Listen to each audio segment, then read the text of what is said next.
Muy buenas, un gusto estar con todos ustedes aquí en el Cinematógrafo, el cine en la tele. Hoy le vamos a dedicar el programa a una figura controversial de la historia del siglo XX, una figura ominosa y una figura que además está asociada en principio a un fracaso o a una traición de una experiencia clave dentro de la historia del siglo XX que fue la Revolución Rusa. La figura, lógicamente, es la de Stalin. Una película reciente que se puede ver en una plataforma nos permite ir sobre esta figura, que además es clave en la historia del cine soviético, porque la figura de Stalin habrá de tener un protagonismo no solamente en la historia concreta, con mayúsculas, sino en la historia del cine, por la cantidad de películas que existieron en torno a su figura. Pero vamos a empezar con un film que es clave, se llama Funeral de Estado, o El Funeral del Estado, que es una película de Sergei Lotnitsa, un cineasta que tuvimos en el Cinematógrafo hace unos 5 o 6 años atrás, lo entrevistamos en la Ciudad de México en su momento y que ha seguido trabajando, y esta película es una película muy importante. Por eso vamos a dedicarnos hoy a primero hablar de esta película de Sergei Lotnitsa y luego cómo fue representado el Stalin como personaje de la historia, pero del cine. Así empezamos el Cinematógrafo.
Lotnitsa estaba interesado particularmente en los ritos funerarios característicos de la Unión Soviética. Cuando moría algún miembro importante del partido, había un ceremonial que acompañaba la muerte de estos personajes que en la estructura de poder era importante.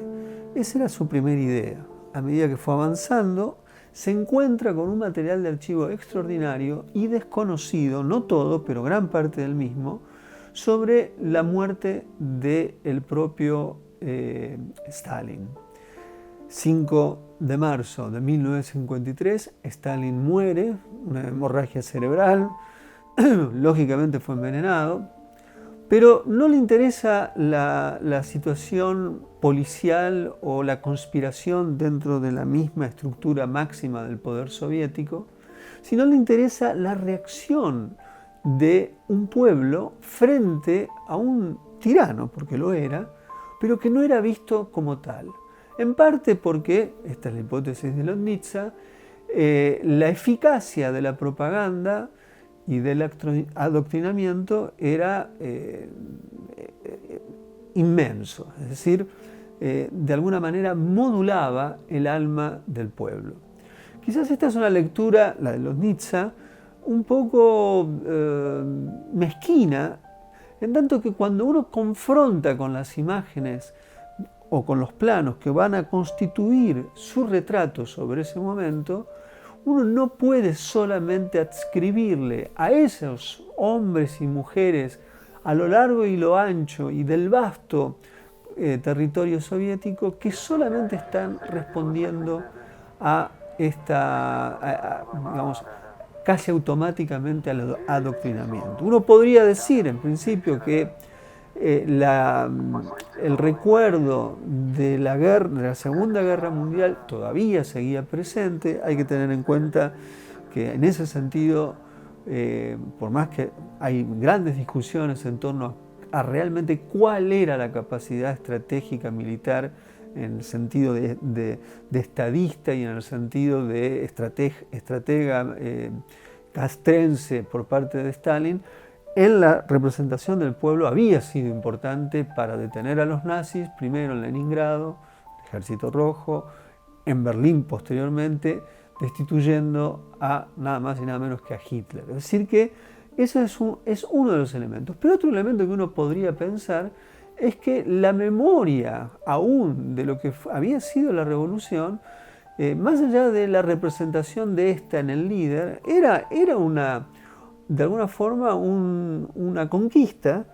Había habido un cambio importante. Esto nos permite ver la película indirectamente, en tanto que los primeros momentos Lotnitsa muestra cómo es recibida la noticia de la muerte de Stalin, y a medida que vamos viendo los lugares más remotos y recónditos de la Unión Soviética, nos damos cuenta que es un país industrializado, que es un país que ha cambiado en cierta medida la fisionomía en todos sus órdenes de un país y de una región, porque es más que un país.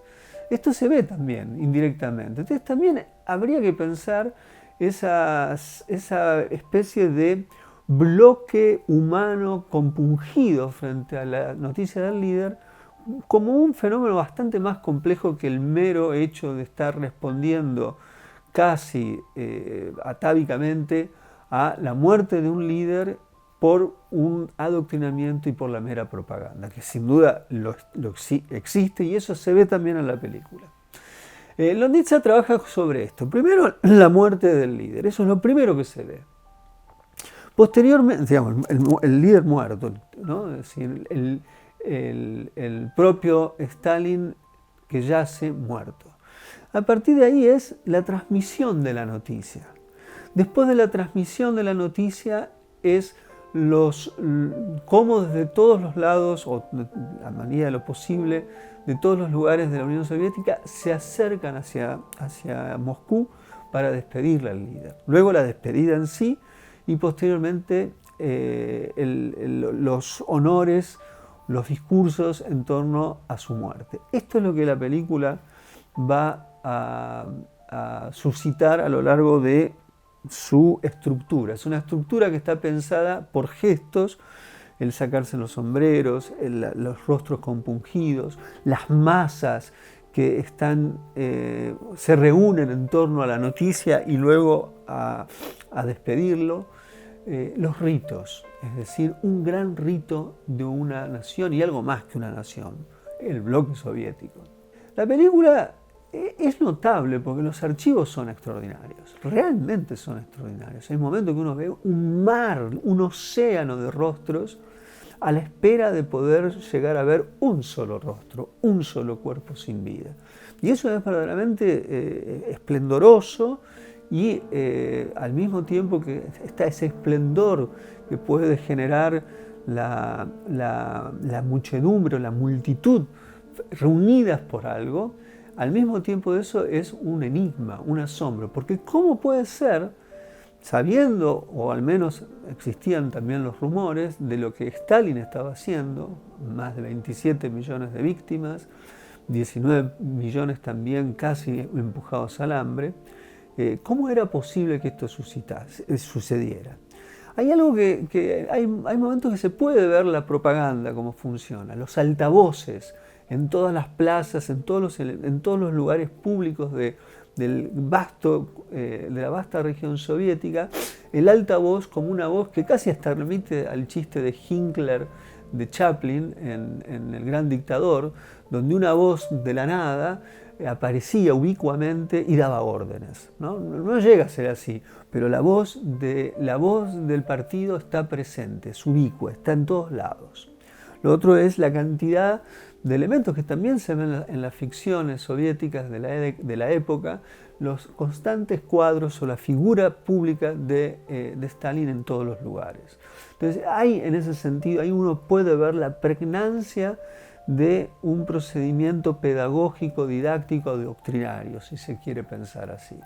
Pero está esa contracara, esa tensión entre algo que excede al adoctrinamiento. Esa tensión, de alguna forma, Lotnitsa elige destituir en el final, contando lo que realmente había hecho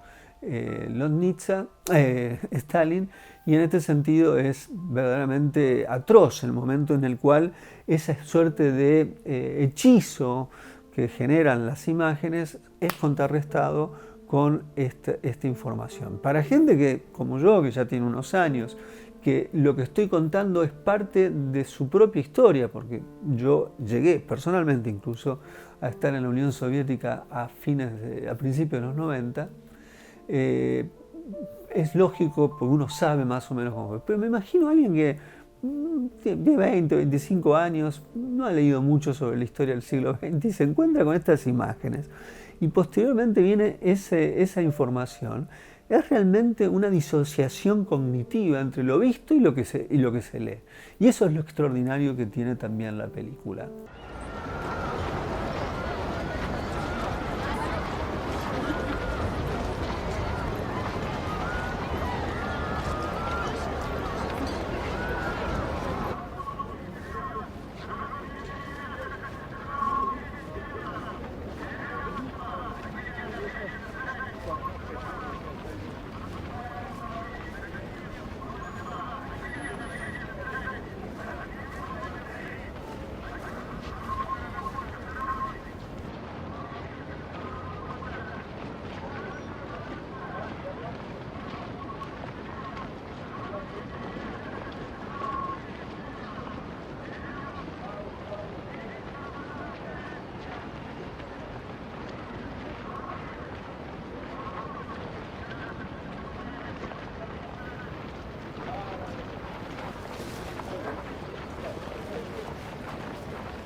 А я тебя так ждала, Алёша.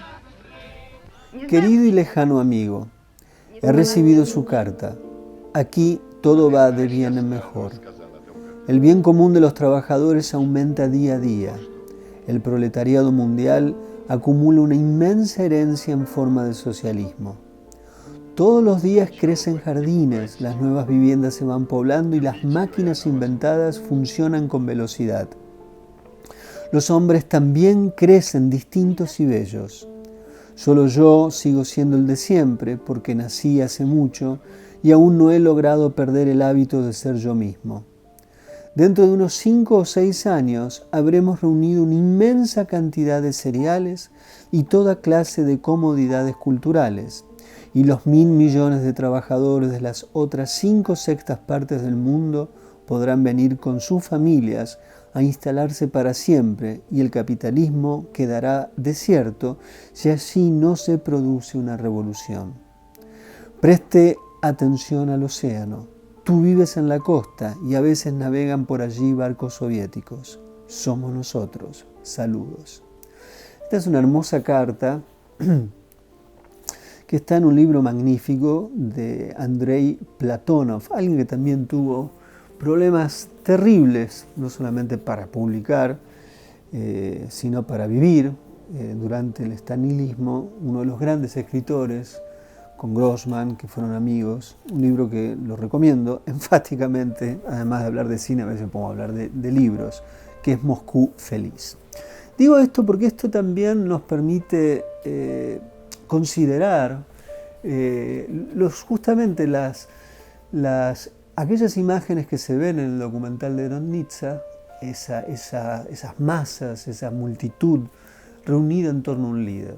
O sea, también detrás de ese gesto que puede sin duda alguna ser parte, y gran medida lo es, como fruto de una consecuencia, de una constante propaganda, también estaba un recuerdo, un espíritu, un anhelo, un porvenir soñado, en parte vivido, que es un poco lo que recién en esta carta dentro del libro también glosa una forma de pensar esa experiencia colectiva. En el cine de la Unión Soviética, sin duda, fue un suplemento ideológico del Estado, parte del aparato del Estado, sin duda alguna, no solamente desde el punto de vista del adoctrinamiento, que sin duda lo fue, pero también como una forma de expandir la cultura y volver a trabajar sobre la historia.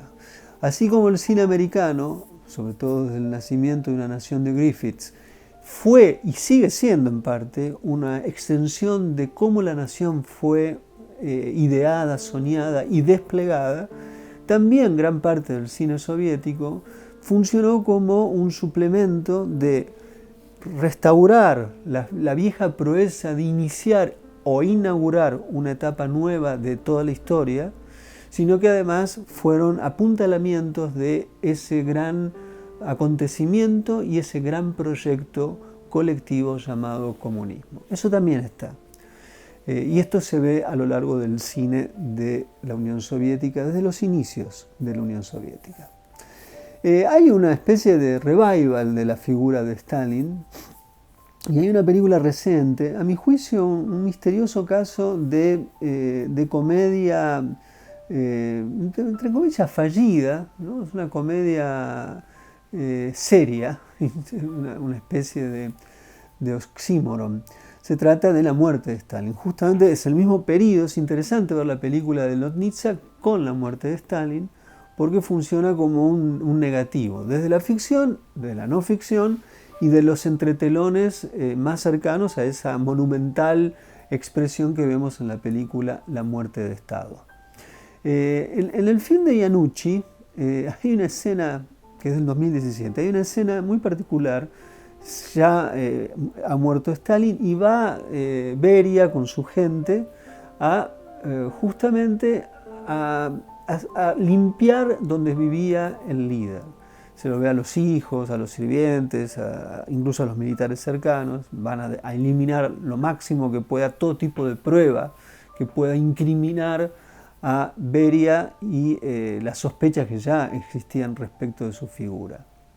Lo que es muy interesante es que hay un momento que se ve apenas una suerte de dos Stalin que salen, suplentes, muletos.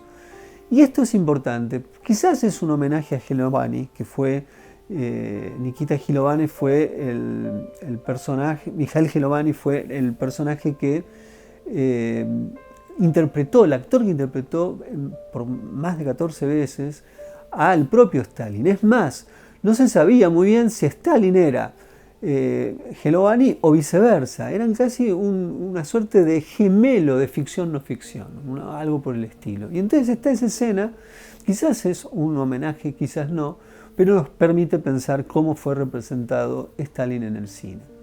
Hay un cineasta muy cercano a Stalin, no solamente por el gusto que le implicaba el cine de Chiaurelli, de Mikhail Chiaurelli al mismo Stalin, pero también eran oriundos de Georgia, ambos eran de la misma zona geográfica y de un país hasta ese entonces que fue anexado a la experiencia soviética. Chiaurelli hizo muchas películas, casi siempre representado Stalin por Gelovani. El juramento es una película clave, película muy importante, sobre la lucha en la Segunda Guerra Mundial. La caída de Berlín es fundamental porque se trata de el fin literalmente de Hitler y la figura del mismísimo Stalin como el gran estratega, incluso frente a Churchill, en el que gracias a él la peste nazi termina en el mundo. Ese es un poco el juego de la película.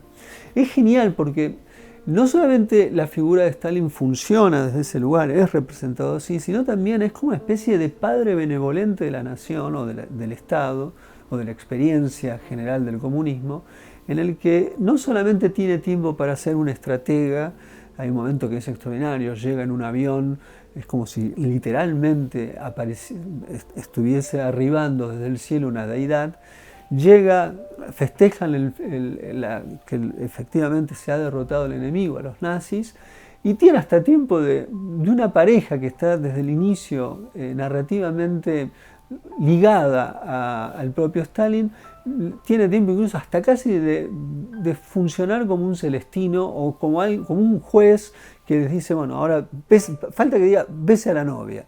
Es extraordinario ese momento que se repite incluso en otras películas del propio Chiaurelli, donde la figura de Stalin es, además de el estratega, el líder, el amigo del pueblo, también el celestino. Es increíble la forma de consagrar desde la ficción una figura humana casi perfecta.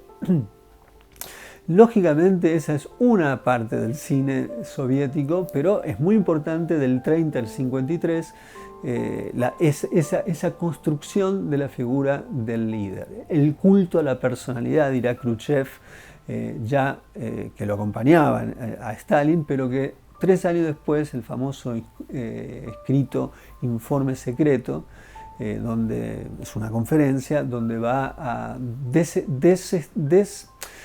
plantear que no puede existir en el comunismo una relación con un líder, digamos, ejercer el culto al líder es incompatible con una experiencia colectivista. Esa es un poco la crítica.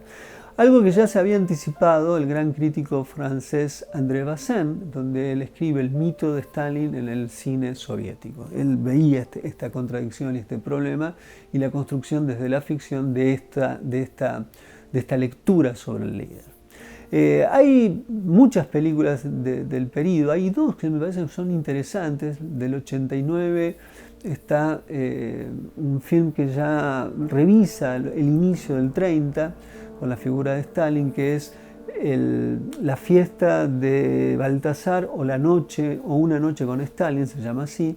La película de Yuri Kara presenta a Beria, que lo acompaña a toda la cúpula soviética, y al propio Stalin, que están en un lugar en Georgia, en un pueblo donde se hace un agasajo, y un grupo cercano de una compañía de danza va a representar una pieza musical de danza al líder, y el líder no pareciera interesarle mucho, todo lo contrario. Hay una suerte de desprecio, y los personajes, desde Stalin para abajo, son de la cúpula del poder, son presentados como bárbaros o como personas incultas, que no gozan de ningún tipo de sensibilidad.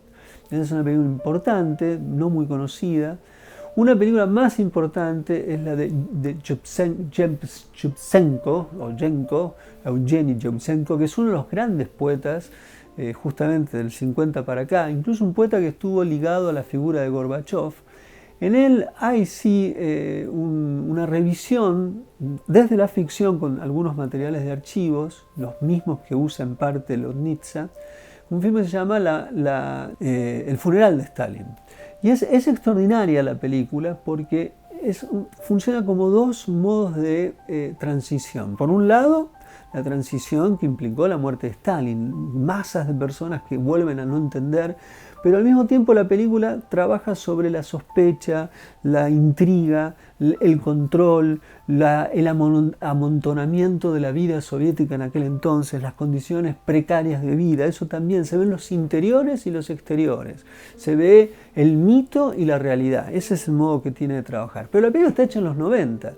Por lo tanto, es una película que también implica el sentimiento de un fin de un tiempo, que va a ser el soviético, ya estamos en la Glasnost, y que el fin captura eso. A partir de aquella muerte está sintiendo el fin del Estado soviético. Acá sí me parece más cercana a la lectura a lo que hace el propio Lotnitsa, que lee en el 53 el fin de la Unión Soviética. Son temas y materias discutibles. Recientemente hay una representación quizás un poco torpe para el cineasta que es, de Stalin a partir de una película que se llama Taurus, del gran Alexander Sokurov,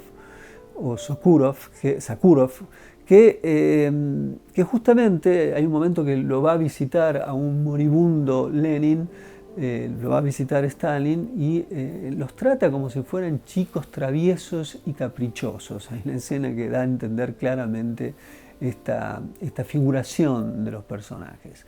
Pero bueno, esto es un poco un recorrido sobre la figura de Stalin, en un principio ensalzada, posteriormente degradada a lo largo del cine en el siglo XX, y ya Taurus es del 2001, si no mal recuerdo, así que ya en este siglo, además de lo que hemos hablado de Lotnitsa.